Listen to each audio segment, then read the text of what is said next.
بلفظ صحیح والآخر بلفظ الأصح، کہ ایک پر لفظ صحیح کے ساتھ تصحیح آئے، دوسرے پر لفظ اصح کے ساتھ آئے۔ وتقدم الکلام فی، کلام اس میں گزر چکا ہے۔ وان المشہور ترجیح الاصح علی الصحیح، اور جو جمہور اور جو مشہور بات ہے وہ یہی ہے کہ اصح کو صحیح پر ترجیح۔ دوسرا سبب ترجیح ما اذا كان احدهما بلفظ الاخر بلفظ الفتوى والآخر بغیرہ، کہ ایک جو ہے وہ لفظ فتویٰ کے ساتھ ہو اور دوسرا بغیر فتوے کے ہو، کما تقدم بیانہ۔ الثالث ما اذا كان احد القولین المصححین فی المتون والآخر فی غیرہا، ان دو تصحیح شدہ اقوال میں سے ایک متون میں پایا جا رہا ہے، دوسرا غیر متون میں ہے۔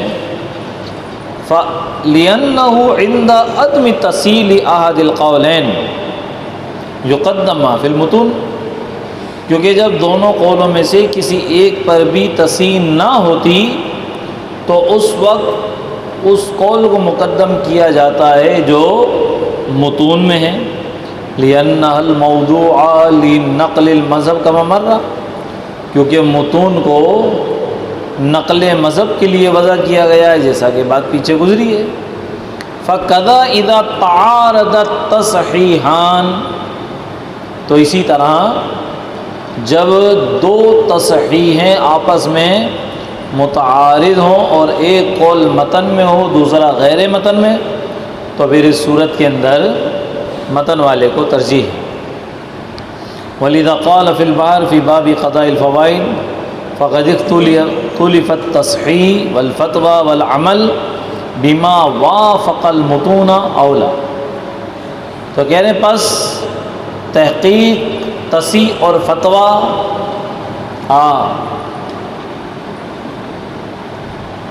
تصحیح اور فتوے میں اختلاف ہے، پس عمل اس کے اوپر کہ جو متون کے موافق ہے یہ اولا ہے، یا پھر جب تصحیح مختلف ہو جائے تو فتویٰ دینا اور عمل کرنا اس کے موافق جو متون میں ہے یہ اولا ہے۔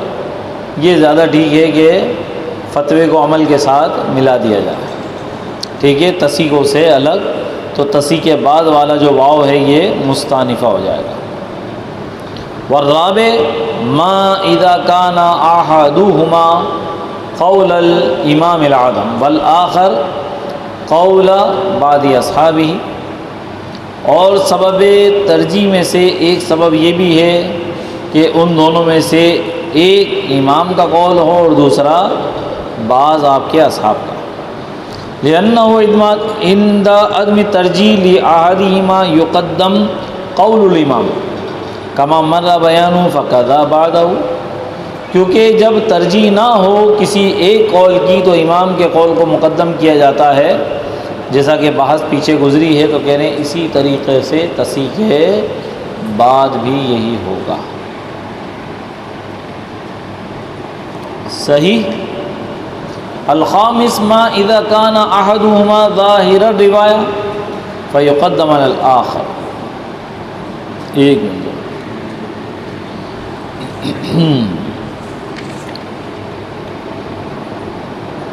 اللہ اکبر۔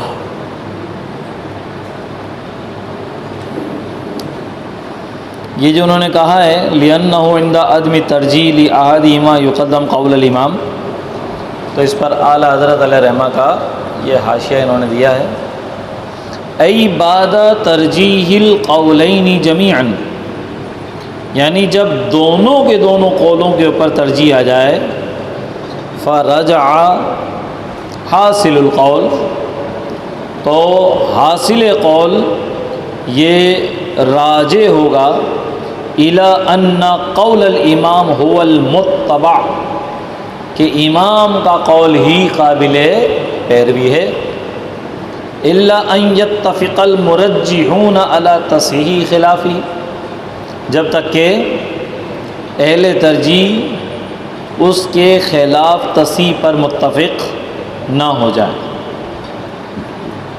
فَإِن قُلْتَ،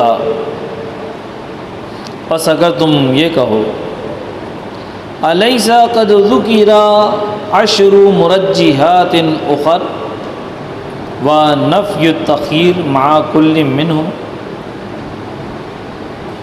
کہہ رہے ہیں کیا ایسا نہیں ہے کہ 10 ترجیحات کا ذکر کیا گیا اور ہر ایک ترجیح کے ساتھ مفتی کا جو خیار تھا اس کی نفی ہو گئی۔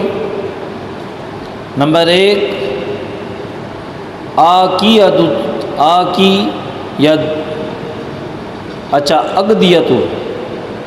اقدیت تصحیح، یعنی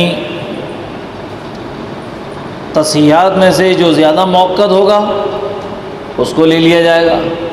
هو الصحیح اور هو الاصح ہے تو اصح کو لے لیں گے، هو الصحیح اور الفتویٰ علیہ آیا تو فتوے کو لے لیں گے، الفتویٰ علیہ اور بہی یفتہ آیا تو بہی یفتہ کو، تو یہاں پر جو لفظ زیادہ موقت ہوگا اس کو لے لیا جائے گا، نمبر 1۔ نمبر 2، اس کا متون کے اندر ہونا، والآخر فی شروع، اور دوسرا قول شروع میں پایا جا رہا ہے یا فتاوی میں پایا جا رہا ہے۔ اچھا، تیسرا فی شروع، پہلا قول شروع کے اندر ہے، والآخر فی الفتاوی، اور اس کے مقابل میں دوسرا فتاوی کے اندر ہے۔ تیسرا، چوتھا، عللوہ دون الآخر، اتنے سارے اقوال بیان کیے، تعلیل ایک ہی کی، باقی کو چھوڑ دیا، تو جس کی تعلیل کی ہے وہ راجح ہے۔ کونہا استحساناً، اس قول کا استحسان پر مبنی ہونا، او ظاہر الروایہ، یا اس کا ظاہر الروایہ ہونا، او انفع للوقف، یا اس کا وقف کے لیے زیادہ نافع ہونا، او قول الاکثر، یا جمہور کا قول ہونا، او اوفق بآل الزمان، یا اہل زمانہ سے موافقت کرے، او اوجہ، یا پھر وہ زیادہ مناسب ہو دلیل کے اعتبار سے۔ زادہ ہذین فی شرح عقودی، قلت بلا ولا ننکرھا، حالت فرماتے ہیں کہ ہاں انہوں نے 10 تشریحات ترجیحات کو بیان کیا ہے، اسباب ترجیح کو، اور ان میں سے ہر ایک کے ساتھ جو تخییر تھی اس کی نفی ہو گئی، تو کہہ رہے ہیں کہ ہاں ہم اس کا انکار نہیں کرتے۔ افقال، کیا انہوں نے یہ فرمایا، ان الترجیح بہا آکد من الترجیح بانہ قول الامام، کہ اس کے ساتھ ترجیح زیادہ موقت ہے بمقابلہ اس ترجیح کے کہ یہ امام کا قول ہے۔ انما ذکر رحمہ اللہ تعالی، علامہ شامی نے تو یہ ذکر کیا ہے کہ ان التصحیح اذا اختلف، کہ جب تصحیح مختلف ہو جائے، وکان لأحدہما مرجح من ہذہ ترجح ولا تخییر، کہ جب تصحیح مختلف ہو جائے اور ان اسباب ترجیح میں سے کوئی ایک مرجح کسی ایک قول کے لیے ہو تو اس قول کو ترجیح حاصل ہوگی، ولا تخییر، اور مفتی کو خیار نہیں ہوگا۔ ولم یذکر، انہوں نے یہ ذکر نہیں کیا، ما اذا کان لکل منہما مرجح منہما، ٹھیک، یہ انہوں نے ذکر نہیں کیا کہ ہر ایک کے اندر سبب ترجیح پایا جا رہا ہے، ٹھیک، بلکہ انہوں نے صرف اسباب ترجیح کو ذکر کیا ہے، اور تصحیح آپس میں مختلف ہو جائے تو اسباب ترجیح کے ذریعے سے اس کو ترجیح دی جائے گی۔ اقول، اعلیٰ فرماتے ہیں کہ وقد بقى من المرجحات كونها احوط او ارفق وعليه العمل وهذا يقتضي الكلام على تفاصيل هذه المرجحات فيما بينها. کہہ رہے ہیں کہ یہ کلام ان مرجحات کی تفاصیل پر مشتمل ہونے کا کلام کرتا ہے. وَكَأَنَّهُ لَمْ يَلَمْ بِهِ لِصَعُوبَةِ اسْتِقْصَائِهِ، گویا کہ انہوں نے ارادہ نہیں کیا ان مرجحات کی تفصیل کا. کیوں؟ کیونکہ اس کی تحقیق یہ بڑی مشقت کا کام ہے.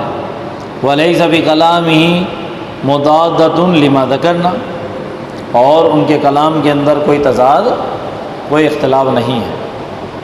وَأَنَا أَقُولُ، اور میں کہتا ہوں الترجیح بِكَوْنِ مذهب الامام ارجع من الكل للتصریحات القاہرة الظاہرة الباہرة المتواترة ان الفتوى بقول الامام مطلقہ.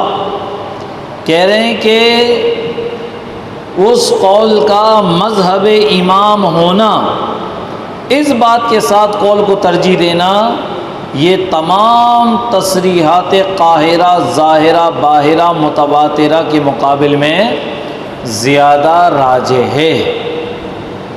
اور یہ کہ فتویٰ جو ہے وہ مطلقاً امام کے قول پر ہے.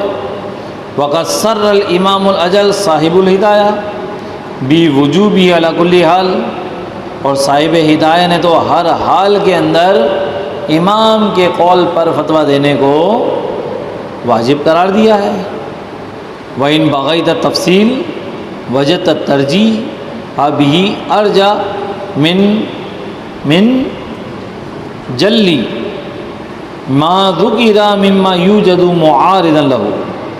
اگر تم تفصیل کو تلاش کرو تو تم پاؤ گے کہ اس کے ساتھ، یعنی قول امام کے ساتھ ترجیح، یہ ذکر کردہ تمام ترجیحات میں سب سے زیادہ راجح ترجیح ہے.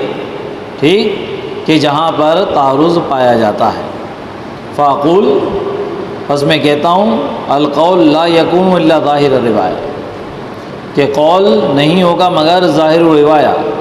ومحال ان تمشی المتون قاطبۃ علی خلاف قولی، اور یہ نہیں ہو سکتا کہ تمام کے تمام متون امام کے قول کے خلاف ہوں. وَإِنَّمَا وُضِعَتْ لِلنَّقْلِ مذہبی، کیونکہ متون کو تو رکھا گیا ہی امام کے مذہب کو نقل کے لیے. وَكَذَا لَن تَجِدَ أَبَدًا أَنَّ الْمُتُونَ سَكَتَتْ عَنْ قَوْلِهِ، اسی طرح تم یہ بھی نہیں پاؤ گے کبھی بھی کہ متون امام کے قول سے خاموش ہو. متون تو ہیں ظاہر الروایہ، اور ظاہر الروایہ سارے کے سارے امام کے قول ہیں.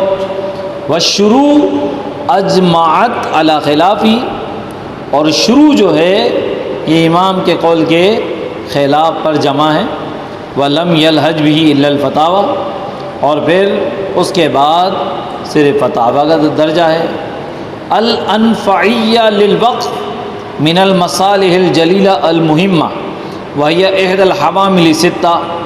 کہہ رہے ہیں کہ وقت کے لیے زیادہ نافع قول یہ دین کے مصالح جلیلہ میں سے ہے، اور یہ حوامل ستہ میں سے ایک سبب ہے. وقدل او فقیہ لأہل الزمان، کہہ رہے ہیں اسی طرح اہل زمانہ کے اس قول کا موافق ہونا تو یہ بھی حوامل ستہ میں سے ہے. وَقَوْنُهُ عَلَيْهِ الْعَمَلُ، اور اس کا ہونا کہ لوگوں کا اس کے اوپر عمل ہے. وَقَذَا الْأَرْفَقُ، اور اسی طرح قول کا لوگوں کے لیے زیادہ آسان ہونا. اذا کان فی محل دفع الحرج، جبکہ وہ ایسے محل کے اندر ہو کہ جہاں وہ حرج کو دور کر رہا ہو. والاحوط اذا کان فی خلاف مفسدہ، اور قول احوط جبکہ اس کے مقابل میں فساد ہو، والاستحسان اذا کان لنحو ضرورہ و تعامل، اور استحسان جب کہ وہ ضرورت اور تعامل پر مشتمل ہو. یہ سارے کے سارے تو حوامل ستہ میں سے ہیں، اور ان حوامل ستہ میں امام کا قول ضروری پایا جاتا ہے. اما اذا کان لدلیل فمختص باہل النظر، اور اگر یہ ترجیح کسی دلیل کی بنا پر ہے تو وہ تو پھر اہل نظر و فکر، اہل ترجیح کا معاملہ ہے. وَقَذَا كَوْنُهَا أَوْجَى وَأَوْدَى دَلِيلًا كَمَا اعْتَرَفَ بِهِ فِي شَرْحِ عُقُودِهِ، اور اسی طرح ان کا اس قول کا اوجا ہونا، دلیل کے زیادہ موافق ہونا یا دلیل کے اعتبار سے زیادہ واضح ہونا، تو یہ سب کا سب اہل نظر فی دلیل کا معاملہ ہے، جیسا کہ علامہ شامی خود اس کا شرح میں اعتراف کر چکے ہیں. چلو